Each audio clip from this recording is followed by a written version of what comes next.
সম্পূর্ণ একটা ঘর একেবারে সম্পূর্ণ পুরে আঙ্গার হয়ে গেছিল। সেই আঙ্গার থেকে আমরা একটা নতুন ঘর তৈরি করলাম। একদিন রাতের আধারে এক ছোট্ট ঘরে আগুন লাগে, নিঃস্ব হয়ে যায় একটি পরিবার। ঘর, আসবাব, শাড়ি, বই খাতা সব পুড়ে ছাই হয়ে যায়। শিশুর কান্না, মায়ের হাহাকার, বাবার শূন্য দৃষ্টি, সব মিলিয়ে যেন সময় থেমে গিয়েছিল সেই পরিবারটির। তখন এই খবরটি পৌঁছায় গ্রামের এক সৎ ও সহানুভূতিশীল মানুষের কাছে। আর সেই মানুষ হলো মোজাহের ভাই। তিনি শুধু বড়লোক ছিলেন না, ছিলেন বড় মনের মানুষ। তিনি একটিবারও দেরি করেননি সেই খবর শুনে।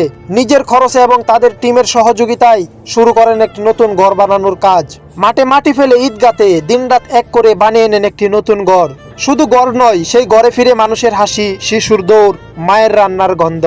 আবার সেই ঘরের চুলাতে জ্বলে আগুন, যেই আগুন কেড়ে নিয়েছিল সেই পরিবারের মুখের হাসি। মুজাহের ভাই সেই পরিবারকে ফিরিয়ে দেন তার থেকেও বেশি কিছু, ভরসা, নিরাপত্তা ও ভালোবাসা।